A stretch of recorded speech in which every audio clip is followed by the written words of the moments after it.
शुकासारिखे पूर्ण वैराग्य जाचे, वसिष्ठा परिज्ञान योगेश्वराचे.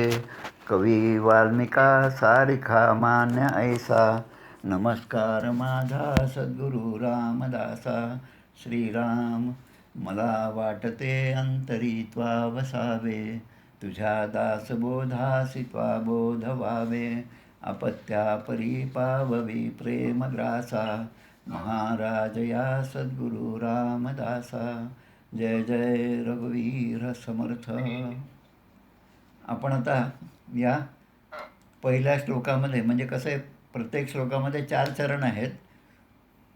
प्रत्येक चरणामध्ये पूर्वार्ध आणि उत्तरार्ध आहे, आणि असे म्हणून 8 गुण प्रत्येक श्लोकामध्ये आहेत. एकूण 40 गुण आहेत. हां, आपण आता तिसरा विषय पाहतो. तेने शस्य विधीयताम अपिचिती. म्हणजे विधीद्वारा, म्हणजे आपल्या म्हणजे धर्मग्रंथाद्वारे ज्या ज्या गोष्टी मी करायला पाहिजे ते करत असताना माझं प्रत्येक कर्म ही भगवंताची पूजा झाली पाहिजे. हाच विचार मला काल पाहत होतो आपण, नाही का. कोणतेही कर्म करत असताना ते आपण कशा उद्देशाने करतो आणि आपण किती प्रामाणिकपणे ते करत आहोत, कर्मफळावरचा आपला अधिकार किती आहे किती नाही, काहीच नाही, या सगळ्या गोष्टी मनात घेऊन आपण हे सगळं करायचं आहे. त्यामध्ये आता एक येतं की गोकर्ण आणि धुंदुकारी. आपण भागवत महात्म्यामध्ये हे पहिल्या 2-3 अध्यायात ऐकलेलं आहे. गोकर्ण आणि धुंदुकारी. गोकर्णाने भागवत सांगितलं, धुंदुकारी हा प्रेत योनीमध्ये होता, आणि ते भागवत ऐकणारे गावातली बरीच मंडळी समोर बसलेली होती. पण ज्या तन्मयतेने, एकाग्रतेने धुंदुकारीचं श्रवण झालं तसं इतरांचं श्रवण झालं नाही. आणि त्याचा परिणाम काय झाला, म्हणजे कर्म सगळ्यांचं श्रवणाचं झालं, पण जे जीव ओतून जे पाहिजे ते नव्हतं. आणि म्हणून सप्ताह संपल्यानंतर फक्त एकच विमान आलं, ते धुंदुकारीला नेण्यासाठी. मग सगळ्या लोकांनी तोच प्रश्न विचारला की बा आम्ही पण ऐकलेलं आहे, तर आम्हाला का नाही विमान आलं. मग ते म्हणतात की बा, म्हणजे ते पार्षद जे येतात विमान घेऊन भगवंताचे, ते सांगतात की याचं जसं श्रवण झालं तसं तुमचं झालेलं नाही. आणि असं म्हणून आता याला उपाय काय, की पुन्हा एकदा भागवत करा. तर त्या गोकर्णाने पुन्हा एकदा भागवत सप्ताह केला. 2-3 महिन्यानंतर पुन्हा एकदा केला.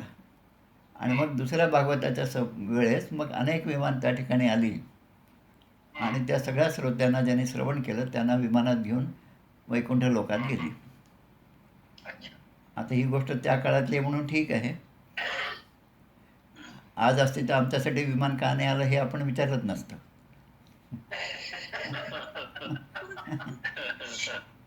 नाही का. कारण इथलं सगळं सोडून वर जायची तयारीच नाही ना आपली. त्यामुळे हा कलियुगातला प्रश्न नाही, हा त्यावेळेसचा आहे, द्वापार युगाच्या शेवटच्या ह्याच्यातला. हां. आणि म्हणून 2 गोष्टी आहेत की आपण एखादं कर्म केलं, कुठलीही अपेक्षा न ठेवता केलं, आणि त्याला जे फळ मिळणार आहे ते फळ जसं असेल तसं स्वीकारणं, हेच म्हणजे श्रेयस्कर आहे. म्हणून दासबोधातल्या 2 चरण महत्त्वाचे आहेत. एक सत्वगुणाचं आहे आणि एक मूर्ख लक्षणाचं आहे. सत्वगुणामध्ये म्हणतात समुद्र ऐसी साठवणं, तो सत्वगुण. समुद्र कसा कोणतीही गोष्ट आली तरी त्याचा स्वीकार करतो. हे पाणी गंगेहून आलं, हे काशीहून आलं, हे रामेश्वरचं पाणी आहे, हे अभिषेकाचं पाणी आहे म्हणून मी त्याचा स्वीकार करतो, आणि हे खराब पाणी आहे, गटाराचं आहे म्हणून मी स्वीकार करत नाही, असा समुद्र कधीच म्हणत नाही. समुद्र ऐसे साठवणं, तो सत्वगुण. तर असा सत्वगुण संतांच्या जवळ असतो. म्हणून संत कामी निकामी लोका बरे पाहे. बरोबर, समर्थांचे चरण आहेत, कामी निकामी लोका बरे पाहे. म्हणजे आपण आपल्या जो काय आपल्याला स्वीकार करतो, आपण एखाद्या कर्माचं फळ आपण स्वीकारतो, ते स्वीकारताना ते फळ कसं आहे काय आहे हा विचार न करता मला ते कर्माचं फळ मिळालं आणि जे मिळालं ते मी आनंदाने स्वीकारलं पाहिजे. आता समुद्राची साठवण याच्या उलटचा भाग. न मिळे आलिया पदार्था, तो एक मूर्ख. तो एक मूर्ख. म्हणजे आपल्या समोरचं ताट जे काय वाढलेलं असेल ताटामध्ये, ते आहे तसं स्वीकार करणं हे साधकाचं काम आहे. त्यामध्ये ते जेवताना मला हीच भाजी नाही आवडत, तीच नाही आवडत असं आपण म्हणतो, तर ते चालणार नाही. एखाद्या शाळेमध्ये मी माझ्या मुलाला टाकणं, कोणत्या शाळेत टाकणं हा माझा विचार आहे. पण त्या शाळेत टाकल्यानंतर माझ्या मुलाला याच सरांनी शिकवावं हे योग्य नाही, आहे ना. तो आग्रह नसावा माणसाचा. आणि त्यामुळे की जसं असेल तसं जे काय असेल ते माझं काम फक्त त्या कर्म करण्याचं आहे. पण त्याचा परिणाम, त्याचं फळ जे काय असेल ते असेल, त्याचा विचार आपण करू नये. याच्याबद्दल खूप चांगलं लिहिलं आहे या पुस्तकामध्ये. हे पुस्तक खरं म्हणजे त्या सगळ्या गुणांचं स्पष्टीकरण देणारं खूप असं विस्तृत असं विस्तार केलेला आहे. त्याच्यामध्ये ते म्हणतात की आपण एखाद्या मंदिरात जातो, तर मंदिरात गेल्यावर आपण नमस्कार करतो, प्रदक्षिणा घालतो. तिथले पुजारी जे असतात ते आपल्या आपल्या हातावर, म्हणजे पुजाऱ्यांना ती सवय असते, आपण आपल्यालाही सवय असते हात पुढे करायची, आणि पुजारी आपल्या हातावर काही ना काही देतात प्रसाद म्हणून. एखाद दिवशी पेढे असतात, एखाद दिवशी खडीसाखर असते, एखाद दिवशी नुसतं पाणी असतं. आता आपल्या डोळ्याला ते खडीसाखर दिसते, आपल्या डोळ्याला पेढे दिसतात, आपल्या डोळ्याला पाणी दिसतं. पण जेव्हा आपण ते स्वीकारतो, हातामध्ये घेतो आणि घेतो, प्राशन करतो, तेव्हा आपण पाणी पितो असं म्हणत नाही. भगवंताचं तीर्थ मिळालं, भगवंताचा प्रसाद मिळाला असं आपण म्हणतो. म्हणजे ते जे आपण काय प्राशन करतो ते साधं पाणी नसतं, पण त्यामध्ये पवित्र अशी भावना, आपली प्रसादाची भावना असते. म्हणून प्रत्येक वेळेस प्रसादामध्ये खाण्याचीच वस्तू मिळेल असं सांगता येत नाही. भगवंताचा प्रसाद म्हणून मला हे दुःख मिळालं, एवढी सहजता आपल्या स्वीकारण्यामध्ये असावी. आणि असे जेव्हा असेल तेव्हा तेने शस्य विधीयताम अपिचिती, म्हणजे माझं प्रत्येक कर्म हे भगवंताची पूजा होईल. आता आपण दुकानातून इतकं सामान आणतो, किराणा सामान. आता त्याच्यातली प्रत्येकच गोष्ट काही प्रसाद म्हणून आपण खात नाही, नाही का. आणि आपण लहान मुलांनाही सांगतो की अरे बा, नवीन कपडे घातले ना, तर आधी देवापुढे ठेव, त्याला कुंकू लाव, पाया पड आणि मग घाल. याचा अर्थ काय? तेन त्यक्तेन भुंजिता, ईशावास. हां, ईशावास. म्हणजे मी त्याचा उपभोग घेणार आहे, पण तो मी उपभोग घेताना ते माझं नाही, ते भगवंताने दिलेलं आहे, म्हणून मी तो उपभोग घेत आहे. म्हणजे आपण उपभोगशून्य असलं पाहिजे. जे शिवाजीराजे होते उपभोगशून्य.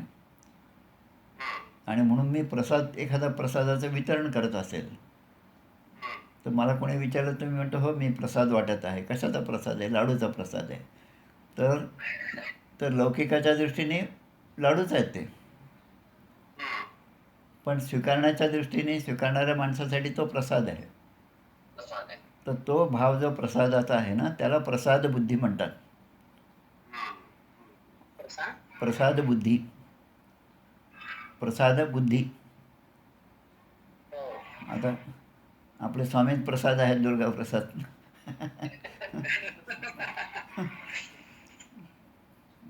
तर तो प्रसाद बुद्धी हा शब्द आहे शास्त्रामध्ये. म्हणजे आपल्याला जे काय प्राप्त होतं, जी काही परिस्थिती असेल, ती परिस्थिती आपण प्रसाद म्हणून स्वीकारली पाहिजे. साधी साधी गोष्ट. मग मी केलेलं कर्म कसंही असलं तरी ते भगवंताला अर्पण होतं. आपण आपल्या घरामध्ये पाहतो की आता एखाद्याला काही फार विश्वास नाही देवावर वगैरे, मग त्याला आपण म्हणतो, तू असं कर, हे घे, हे नारळ घे आणि तिथे अर्पण कर. आता जो नवीन माणूस असतो त्याला अर्पण करण्याचा अर्थ समजत नाही. मग आपण त्याला समजेल अशा भाषेत मग काही नाही, तिथं ठेव, झालं तुझं काम. मग ठेव म्हणलं की तो आपटतो आणि जातो निघून, आणि सुटलो बुवा असं म्हणतो. आता हे भगवंताला अर्पण करणं नाही. तर जेव्हा आपल्याला काही अर्पण करायचं असतं भगवंताला, ते अर्पण करण्यामध्ये त्या भगवंताची जी मूर्ती आहे, ते भगवंताचा जे विग्रह आहे, तर ते सजीव आहे, सगुण आहे, साकार आहे असा विश्वास आपला असला पाहिजे. म्हणजे श्रद्धा पाहिजे त्यावर. तर ते परमेश्वर हा आपलं श्रद्धास्थान आहे, हा भाव आपल्यामध्ये असले पाहिजे.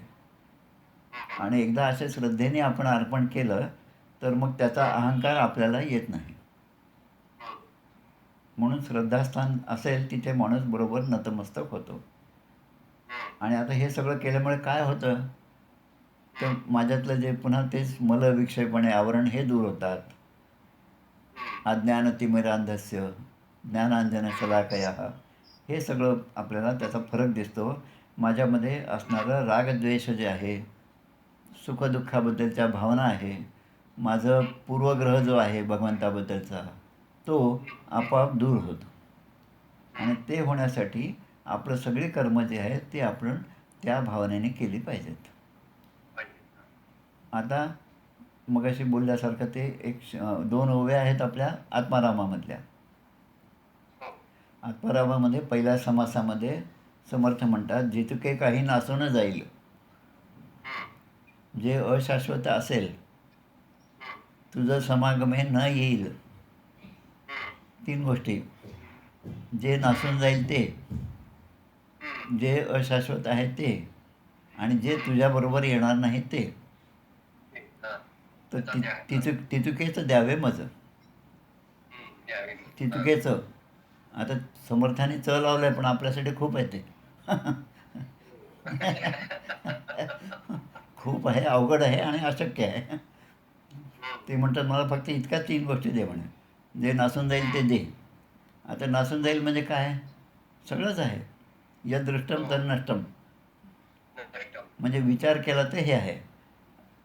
आणि नासून जाईल आपण म्हटलं तर की आपण आणला होता प्रसाद, की नाहीतरी खराब झालाच आहे ना, मग कशाला आपणही खाऊ शकत नाही, काही नाही. मग द्या त्या ताटामध्ये, भगवंताच्या समोर ठेवून द्या. पुढे त्याचं काय होईल ते हो.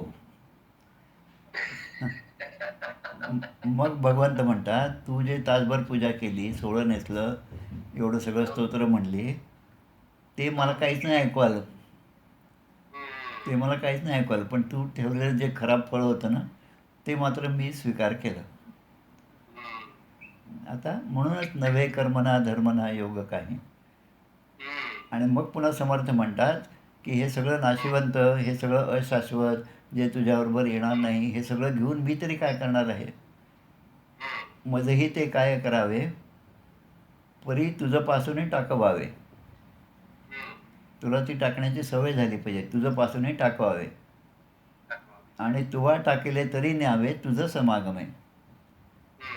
तुझ्या या 3 गोष्टी जर टाकून दिल्या, म्हणजे मला देऊन टाकल्या, नाशिवंत जे आहे, अशाश्वत जे आहे, जे आपल्याबरोबर येणार नाही, ते जर देऊन टाकलं तर मला तुला माझ्याबरोबर घेऊन जाता येईल. कुठे? तद्धामम परमम मम. तर अशा दृष्टीने भज गोविंदम भज गोविंदम. म्हणजे मग आपलं प्रत्येक कर्म हे ईश्वरार्पण बुद्धीने होतं. आणि म्हणून आपल्या गुरुगीतेमधला श्लोक आहे, हरोवृष्टे गुरुस्त्राता गुरुवृष्टेन कश्चन तस्मात् सर्व प्रयत्नेन श्री गुरुम शरणम व्रजेत. भगवान शंकर इतका कोपिष्ट आहे, तो जरी आपल्यावर त्याने कोप धारण केला तरी पण आपल्याला आपले सद्गुरू त्यापासून सोडवतात. पण आपल्या गुरुचा जो कोप झाला तर भगवान शंकरच नाही, कोणीसुद्धा आपल्याला सोडवू शकत नाही. आणि म्हणून साधकाने सर्व प्रयत्नेनं तस्मात श्री गुरुम भजेत. म्हणून आपल्या सद्गुरूंना प्रसन्न आपण केलं पाहिजे. आता त्या सद्गुरूंना प्रसन्न करण्यासाठी हे सगळे मार्ग दिले आहेत साधना पंचकर्म. आणि एकदा सद्गुरू प्रसन्न झाले की मग काय त्रैलोक्याचं राज्य आपलंच आहे. किंबहुना मी आणि ते एकच आहोत. परीस आपणा ऐसे करीना सुवर्णे लोह पालटेना उपदेश करी बहुत जना अंकित सद्गुरूचा.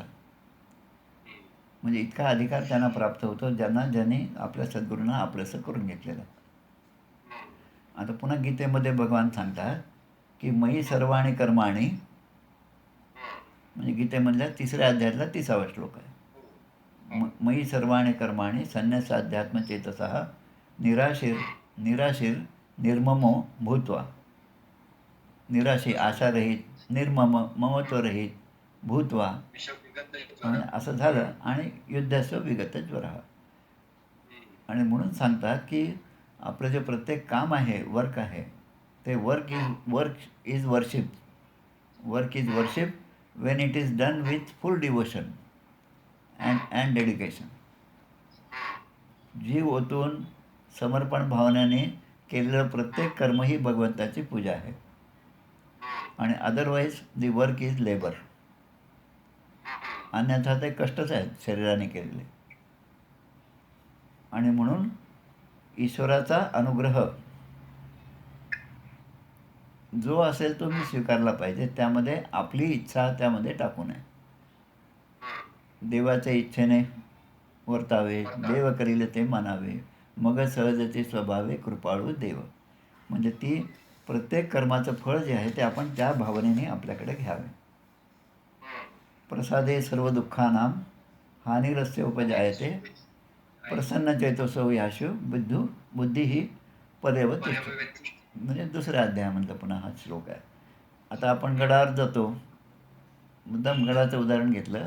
गडावर जातो खूप कष्टाने आपण त्या साताऱ्यापासून गडापर्यंत जाऊन पोचतो. पुन्हा आपलं सामान घेऊन वर पोचतो. आता दुपारी 1-2 वाजलेले असतात. प्रसादाची वेळ झालेली असते. मग तिथले लोकंसुद्धा जेव्हा ते बंद होतं समजा 1 वाजता 2 वाजता ते बंद होताना सुद्धा जे कोणी आलेले असतील त्या सगळ्यांना म्हणतात अरे या लवकर या लवकर या सामान तसंच ठेवा आधी प्रसाद घ्या. आता याच्यामध्ये दोन्ही भाव आहेत की भगवंताचा प्रसाद तुम्हाला मिळतो आहे तुमच्या नशिबात आहे म्हणून तुम्ही ते घ्या. दुसरा भाव आता हे एकदा सगळं बंद झाल्यावर मग आम्हाला जेवायला मिळणार हा दुसरा भाव. आता तिसरा भाव असा आहे की आता आपल्याला हे जर समजा बंद झालं तर मग ते बाजूच्या हॉटेलमध्ये काहीतरी खावं लागणार आपल्याला. त्यापेक्षा हातपाय नाही धुतले तरी चालेल पण प्रसाद घ्या. आणि मग त्यावेळेस आपण सोयीस्करमध्ये काय म्हणतो की प्रसाद कोणाच्या भाग्यात असतो म्हणे आपल्या भाग्यात आहे. म्हणजे सगळं अध्यात्म सोयीस्कररित्या आपण ते टर्न डाऊन करत असतो. आपल्याला जे आवडेल रुचेल पचेल ते सगळं आपलं आणि नाही ते सगळं लोकांसाठी. आता हा जो एक भाव झाला. आता दुसरा आम्ही तिथे पोहोचलो आणि नेमकं ते बंद झालं होतं. आता हे जे बंद झाल्याचं जे दुःख आहे ना ते आयुष्यभर राहतं. आयुष्यभर राहतं. त्याच्यामध्ये आपलीच सगळ्यांना सांगतो आपण काय हो 2 मिनटातसुद्धा आम्हाला उशीर झाला पण त्याने दार काही उघडलं नाही. म्हणजे समर्थ म्हणतात येथ बोल नाही जनासी शिकवावे आपुल्या मनासी. आपल्या मनाला तुम्ही शिकवा. आपल्यामुळे का उशीर झाला. खाली आपण उगीच पानपट्टीवर उभे राहिलो याच्याशी बोलत बसलो त्याच्याशी बोलत बसलो असं करण्यामध्ये आपल्याला उशीर झाला. आणि मग वेळेवर आलं असतं तर आपल्याला सगळं मिळालं असतं. म्हणजे आपण दोन्हीकडे अंतरलो. लौकिकात जेवण नाही मिळालं आणि परमार्थाच्या दृष्टीने प्रसाद नाही मिळाला. दोन्ही. आणि म्हणून चित्तस्य युद्धे कर्म चित्तशोधकम मुक्तिसाधकम. चित्ताला शुद्ध करण्यासाठी आणि मुक्तीचं एक साधन म्हणून आपण कर्म करत गेले पाहिजे. तर अशा प्रकारे जर आपण कर्म केलं तर त्या कर्माचा ते फळाची आपल्याला जास्त गरज नाही. त्याचं वाटही पाहायची गरज नाही. ते आपोआप मिळत जातं. आणि केव्हा मिळतं हे आपल्याला समजतसुद्धा नाही. म्हणजे त्याच्याकडे आपण लक्ष नाही दिलं तर. एखादा पाहुणा आपल्याकडे यायचा असेल तर आपण अजून नाही आले त्याची वाट पाहत बसलो तो अजून उशिरा येतो. आणि वाट पाहणं सोडून आपण आपले कामं करत बसलो की तो बरोबरच दत्त म्हणून समोर येऊन उभा राहतो. आता दोन्हीपैकी कोणतं चांगलं आहे. एक तर ते येणारच आहेत. ते आल्यावर आपण स्वागत करणारच आहेत. पण ते येईपर्यंत मी दुसरं काहीच नाही करणं हे नाही बरोबर. आणि हे करत असताना ईश्वरार्पण बुद्धीने कर्म करणं कसं आहे त्याच्यासाठी अजून एक दृष्टांत सांगतो. आपण पूजेमध्ये बसलेलो आहोत. पूजा चालू आहे. खूप महत्त्वाची पूजा आहे भगवंताची पूजा. आणि त्याच वेळेस बाहेर कोणीतरी अतिथी आला आहे. आता ती पूजा बंद करून अतिथीचा सत्कार करावा काळातिथीला उभं करावं आणि भगवंताची पूजा करावी. नाही ना, म्हणजे माणूस पुन्हा असा डबल माइंडमध्ये येतो. आता याच्यामध्ये अध्यात्मात असं सांगितलं की पूजा राहू द्या, आधी त्यांचा सत्कार करा. सगळं भागवतामध्ये आहे बरं का, या सगळ्या गोष्टी भागवतामध्ये आहे. भृगू राजा, भृगू ऋषी, तिन्ही देवांमध्ये कोण श्रेष्ठ हे पाहण्यासाठी गेले. तेव्हा शंकरांच्याकडे गेले तर शंकर पार्वती बसलेले होते, त्यांचं काय बोलणं चालू होतं. भृगू ऋषींकडे त्यांनी लक्षच नाही दिलं. झालं. दुसरीकडे ब्रह्मदेवाकडे गेले, ब्रह्मदेव स्वतःची सृष्टी निर्माण करण्यामध्ये मग्न आहेत, त्यांच्याकडे लक्षच नाही दिलं. विष्णूकडे गेले तर ते विष्णूच्या ठिकाणी तिथे लक्ष्मी आहे, लक्ष्मी चरण दाबत आहे, सेवा करत आहे. आणि याने बाकी मागचे 2 पूर्वग्रह होते ना, याने माझं स्वागत नाही केलं म्हणून भृगू ऋषीने तिथेच त्या भगवंताला लाथ मारली. आणि लगेच ते भगवंत उठून उभे राहिले. हृदय श्री वत्सलांचन भूषण मरवी श्री भगवान, आपण म्हणतो विष्णूचं वर्णन. मग त्यांनी लगेच त्यांचे पाय धरले आणि ते म्हणतात की माझं हृदय जे आहे ते जसं कोमल आहे तसंच ते वज्रासारखं कठीणसुद्धा आहे, त्यामुळे तुमच्याच पायाला लागलं असेल म्हणतात ते. आणि म्हणून त्यांनी त्यांच्या पायाला बरोबर संवाहन केलेलं आहे. ते लावून गरम पाणी लावून त्यांनी ते स्वच्छ केलेले आहेत. आणि मग त्यांचा अधिकार त्यांच्या लक्षात आला की विष्णू जे आहेत हे सगळ्यात मोठ्या देवता आहेत. म्हणजे ही कथा झाली भागवतातली. पण याचा सांगण्याचा अर्थ असा, आणि अजून अशाच बऱ्या लहान मोठ्या कथा आहेत की भगवंताचा प्रसाद म्हणून दिला तर तो कोण दुर्वासच आहेत मला वाटतं, त्यांच्याकडे दिला आणि त्यांनी आपलं ते काय साधी माळ आहे म्हणून ती फेकून दिली. आता फेकलेली माळ ती गेली हत्तीच्या जवळ. आता हत्तीने विचार केला हे माझ्या काय कामाचं म्हणून हत्तीने पायाखाली तुडवून टाकलं. आता तो प्रसाद होता ना, आणि तो पायदळी गेला. आणि मग त्या हत्तीला पुढे आपण जे पाहतो गजेंद्र मोक्ष, गजेंद्र मोक्ष, ते त्याच्यामधनं ही कथा निर्माण झाली. म्हणजे कुठल्याही गोष्टीचा स्वीकार हे प्रसाद बुद्धीने आपण केला पाहिजे. कर्म नेहमी आपला स्थायी भाव तोच पाहिजे. मग काय आलं काय नाही ते नंतर, ते घ्यायचं आधी आपण मनोभावे. आणि म्हणून योगिना कर्म कुर्वंती संगम त्यक्त्वा आत्मशुद्धये. म्हणून आत्मशुद्धीसाठी कर्मयोगी जे आहेत त्यांनी कर्मफळाचा संग सोडून द्यावा आणि निस्वार्थपणे परमेश्वराची सेवा करत जावी. आणि त्याच्यामुळे काय आपले चित्तशुद्धी होते. आणि म्हणून भगवंताचा प्रसाद जो आहे तो प्रसाद कसा सेवन करायचा याच्याबद्दल सुद्धा काही ओव्या आहेत. पहा आपल्या गुरुगीतेमध्येच आहे. पहा, गुरुपादांबुजं स्मृत्वा, सद्गुरूंच्या चरणाचं अंबुज म्हणजे पाणी, स्मृत्वा त्याचं स्मरण केलं, त्याचं स्मरण करून त्यांनी दिलेलं जल जे आहे जलम शिरसी धारयेत. आपण ते तीर्थ आपल्या हातात दिल्याबरोबर आपण ते आपल्या मस्तकाला लावतो. जलम शिरसी धारयेत म्हणजे ते पाणी, ते तीर्थ आपण शिरोधार्य मानतो. सर्व तीर्थावगाहस्य संप्राप्नोती फलम न रहा. सगळ्या तीर्थांचं जे श्रेय आहे ते सगळं त्या गुरुचरणाच्या, त्या पादुकांच्या त्या तीर्थामध्ये आहे, असा भाव तो ग्रहण करताना आपल्याला पाहिजे. आता हे एकच फक्त तीर्थ घेणं नाही, प्रत्येक कर्म करणंसुद्धा तेच आहे. आणि म्हणून शोषणम पापपंकस्य, याच्यामुळे काय होतं, शोषणम पापपंकस्य, आपल्या पापाने निर्माण झालेला जो चिखल आहे त्याचं शोषण म्हणजे ते आपलं नष्ट होतं. दीपनम ज्ञान तेजसम म्हणजे आपल्या ठिकाणचं अज्ञान जाऊन दीप आपल्या ठिकाणी तो उजळायला लागेल. आणि गुरुपादोदकम सम्यक संसारार्णव तारकम, संसाराच्या अर्णव म्हणजे समुद्रामध्ये आपल्याला तारक हे गुरुच्या पादांचं म्हणजे पायांचं तीर्थ हेच आहे. आणि म्हणून गुरुपादोदकम पित्वा गुरुर उच्छिष्ट भोजनम गुरुर्मूर्ते सदा ध्यानम गुरुमंत्रम सदा जपेत. 4 गोष्टी सांगितल्या. सद्गुरूंच्या चरणाचं तीर्थ घेताना, सद्गुरूंचं उच्छिष्ट भोजन करताना, गुरुमूर्ते सदा ध्यानम, गुरुमंत्रम सदा जपेत.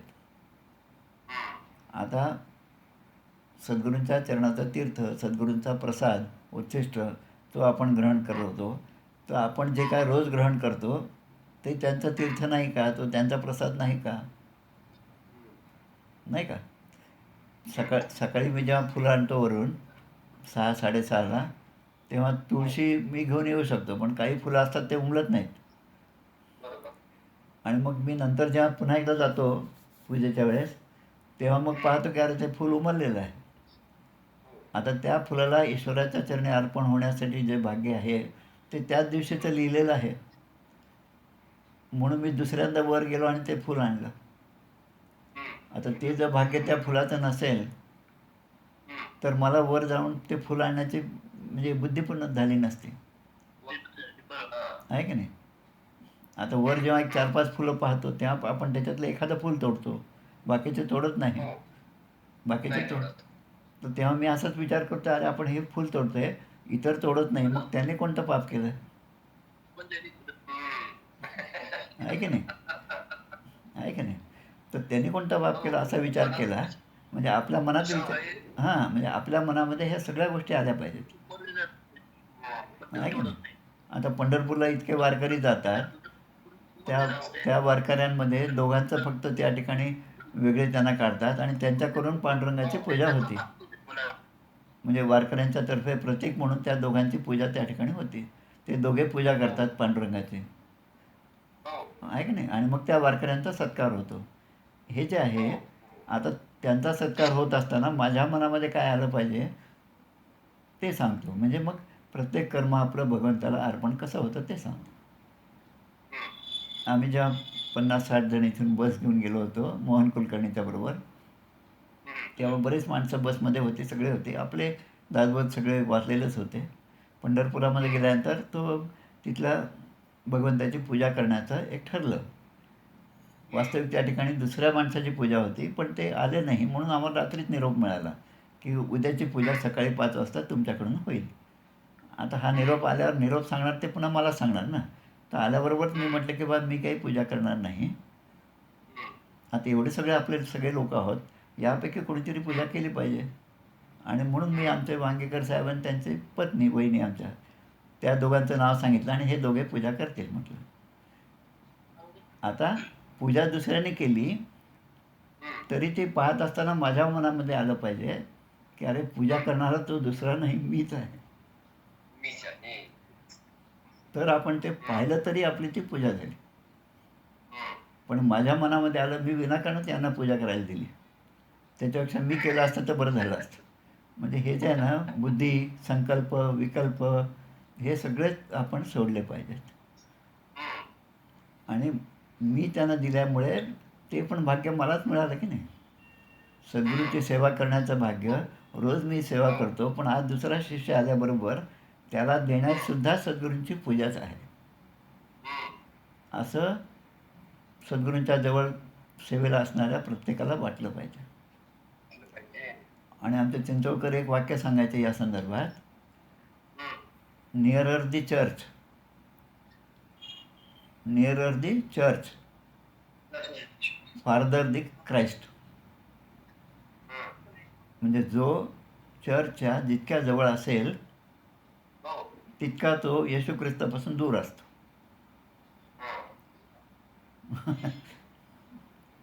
आला आहे ना, लक्षात आलं ना? हां, म्हणजे ते जवळ असतात म्हणजे ते शरीरानेच जवळ असतात, पण त्यांच्या वर्तणुकी त्यांच्या कर्माने मात्र ते केव्हाच दूर असतात भगवंतापासून. आणि सावतामुळे इतके दूर असून ते विठ्ठलाच्या चरणीच असतात. भाव बळे आकळे एरवी नाकळे, करतळी आवळे तैसा हरी. बस.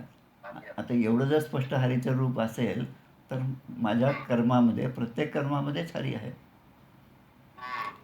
आणि म्हणून त्याचं सान्निध्य आपल्याला नेहमीच लाभतं आणि म्हणून आपण केलेली प्रत्येक पूजा ही भगवंताची पूजा होते. असा भाव याच्यामध्ये आहे. आपण जेव्हा बरोबर. अपिचिती, अपिचिती म्हणजे भगवंताची पूजा. तर त्या भावनेने भगवंताची पूजा, मग पूजा ती समोर बसून असो, आपल्या कर्माने असो, आपल्या श्रवणाने असो, आपल्या दानाने असो, आपल्या पायाने चालण्याने असो, काय जे असेल. राम म्हणे ग्रासोग्रासी तो जे जेविला उपवासी. राम म्हणे राम म्हणे वाट चाली, यज्ञ पावलो पावली, यज्ञ पावलो पावली. तसंच आपल्या समर्थांचं सुद्धा आहे की भगवंताचं मारुतीचं नाव घेतलं, मारुतीच्या नावाने आपण नाव मारुतीचे घ्यावे, पुढे पाऊलं चालावे, अवघा अवघा मुहूर्त शकून हृदयी मारुतीचे ध्यान. तर आपल्या आपल्या संतांनी एवढं मोठं लिहून ठेवलं आहे की ते आचरणात आणण्यासाठीच तर आपलं सगळं आटापीठ आहे.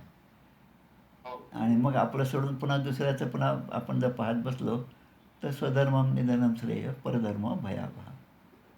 स्वधर्मातलं निधनसुद्धा श्रेयस्कर आहे, पण परधर्माचं आचरण मात्र आपल्याला भयावह आहे.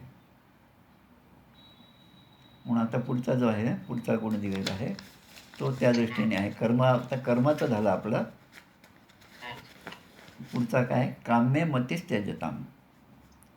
चौथा जे मतीस त्यजताम म्हणजे सगळे कर्म करत असताना आपली बुद्धी जी आहे ती तिथे चालवायची नाही. काम्ये मतीस त्यजताम म्हणजे एखादा जसं नोकर काम करतो, मालकाने सांगितलं त्याप्रमाणे काम करायचं एवढंच त्याला माहीत असतं. त्याला या अध्यात्माच्या भाषेमध्ये स्वामी भृत्या न्याय असं म्हणतात. स्वामी भृत्या न्याय म्हणजे कसं की काया वाचा मनाने सतत मालकाच्या जवळ असणं, मालकासाठी काम करणं. मालकाने फक्त हुकूम द्यावा आणि सेवकाने ते काम करावं. कल्याणासाठी दोन शब्द आल्याबरोबर खाली उडी मारली, याला म्हणतात स्वामी भृत्या न्याय. सेवकाचा भाव. आणि तो मग आता ते त्यांनी सांगितलेलं काम चांगलं असो वाईट असो, पण आपली जर श्रद्धा असेल तर ते आपण केलंच पाहिजे. फांदीवर फांदी तोडताना इकडून नको तिकडून बस, काही हरकत नाही, तिकडून बसतो. त्यालाच म्हणतात माळीये जेवते नेले तेवते निवांतचे गेले. ज्ञानेश्वरी. पाणी जिकडे नेईल तिकडे माळी जसा ते बांधेल तसं ते पाणी वाहत असतं. म्हणून त्या पाण्यासारखं आपण राहावं. त्या पाण्याची इच्छा काही जरी असली तरी तर पाणी काही ती इच्छा दर्शवत नाही. आता आपण विज्ञानाने म्हणून पाणी इच्छा दर्शवू शकत नाही. आपण वैज्ञानिक असल्यामुळे विज्ञानाची काळ असतं. पण तसं नाही, पाण्याचा तो गुणधर्मच आहे. पाण्याला काहीतरी आशीर्वाद मिळाला म्हणून ते पाणी उताराकडे वाहतं. नाही अन्यथा पाणी चढावाकडे पण गेलं असतं ना.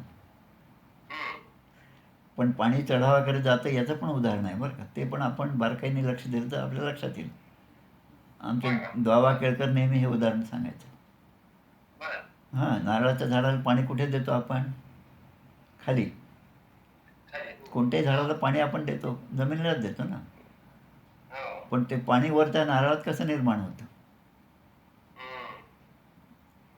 आहे ना. तर हे जे आहे ही भगवंताची कृपा आहे. यामध्ये भगवंत आहे. म्हणून त्या भगवंताचं रूप, त्याचं कर्तृत्व, त्याचं कर्म, त्याचं सगळं म्हणजे आपल्या दृष्टीला तो प्रत्येक ठिकाणी दिसला पाहिजे. आणि मग असंच असेल तर मग कामे मतीच त्यजताम. मग आपली कामना त्यामध्ये टाकून कर्म करणं हे निषिद्धच आहे. आपली इच्छा त्याच्यामध्ये टाकून आपण काही कर्म करणं हे चुकीचं आहे. म्हणून स्वामी विवेकानंद नेहमी म्हणत होते की तुम्ही कोणालाही मदत करू शकत नाही. किंबहुना मी मदत करतो हा शब्दच आपल्या ठिकाणी नसावा. पण एक भाव असावा की भगवंत आपल्याकडून ही सेवा करून घेत आहे आणि आपण ज्यांना मदत करत आहोत ते आपल्यावर ह्या मदत स्वीकारण्यामुळे आपल्यावर ते एका दृष्टीने उपकारच करत आहेत. माझं धन असेल, माझं कर्म असेल, माझी क्रिया असेल, ही सगळी भगवंताच्या चरणी अर्पण करण्यासाठी माझ्यासमोर हे आलेले आहेत आणि मी त्यांना काहीतरी देत आहे. म्हणून आपण कोणाला मदत करू शकत नाही, पण आपण त्यांची सेवाच करू शकतो. आणि म्हणून उदासीन हे वृत्ती जीवी धरावी. ती उदासीनता एवढ्यासाठीच, कारण काम्य असेल तर ती उदासीनता राहणार नाही, आसक्ती राहील. आणि म्हणून आसक्तीरहित होऊन सगळी कर्म करणे. आता उद्या आपण पाहू. आता हा चौथा जो भाग आहे, काम्ये मते त्यज्यताम्. म्हणजे आता अजून 10% पण नाही झाला आपल्या 40 पैकी.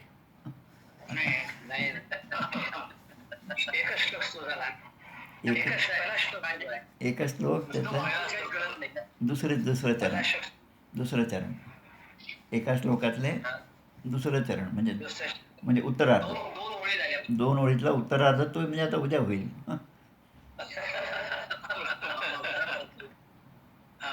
म्हणजे असं आहे, ते जितका विचार करू, जितका आपण त्याच्यामध्ये बुडू, तितका त्याच्यात आनंद आहे.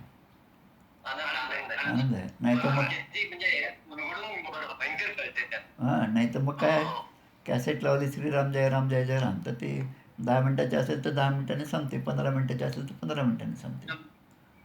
पण या भावनेने आपण जर म्हटलं मंत्राचा जप, तर आपण ते पूर्ण रामायण आपल्या डोळ्यापुढे येईल. आणि ते आलं की एखाद्या प्रसंगात आपल्या आवडणारे आपण तिथंच रमून जातो. आणि त्याला म्हणतात भाव. भाव बळे आकळे एरवी नाकळे. आणि भाव होता किंचित न्यून आपणही दुरावे. हे सगळे धोके आहेत त्याच्यामधले. धोके लक्षात घ्यावे. लाल लाईट कुठे लागतो, हिरवा लाईट कुठे लागतो, पिवळा कुठे आहे, याच्याकडेही लक्ष दिलं पाहिजे. आणि त्याच्यासाठी वेदो नित्यमध्ये येतात. वेद कशासाठी, की लाल लाईट, हिरवा लाईट आणि पिवळा लाईट हे समजण्यासाठी वेदांचं पठण रोज केलं पाहिजे. अगदी. म्हणून ही सुरुवातच त्यांनी वेदांपासून केलेली आहे याच्यामध्ये. आणि समर्थ संप्रदायाच्या लक्षणामध्ये ते इकडून करतात. म्हणजे आधी लिहिणे, दुसरे वाचणे, तिसरे सांगणे, अर्थांतर. कारण त्या ठिकाणी तो महंत तयार करायचा होता. आणि एकदा महंत तयार झाला की मग तो लोकांना मार्गदर्शन सहज करेल. चल, ठीक आहे. चल, जय जय जय रघुवीर समर्थ. जय जय रघुवीर समर्थ. जय जय रघुवीर. श्रीराम जय राम जय जय राम. जय श्रीराम. श्रीराम. जय श्री. हां, चला. छान झालं सर. हो, वा. खूप छान. चला, श्रीराम. एकदम छान सवाल. हो, जय कोरोना. एक तास पहिले आपल्याला हो, आता नाही, जय कोरोना म्हणूया आपण.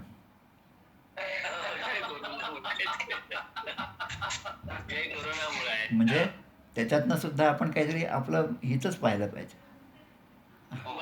हाट भरला संसाराचा, नफा पावा देवाचा.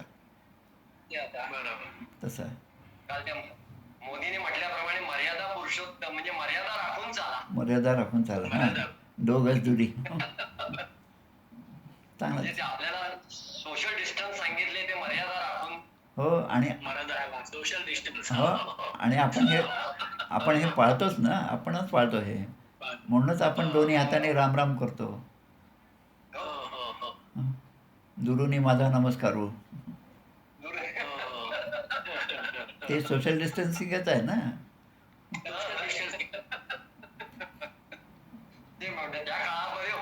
सगळीकडेच होतं. पण आणि म्हणून एक ओवीसुद्धा आहे भगवंताच्या ह्याच्यात, आपल्या दासबोधामध्ये, की भगवंताने आपली वचनं स्पष्टपणे सांगितलेली आहेत, पण माणसाने त्याच्याकडे लक्ष न दिल्यामुळे तो असा दैन्यावस्थेला आलेला आहे. अशी एक ओवी आहे. मला जर सापडली तर सांगेन मी. दासबोधातलीच ओवी आहे. चला, ठीक आहे. श्री जय जय रघुवीर समर्थ.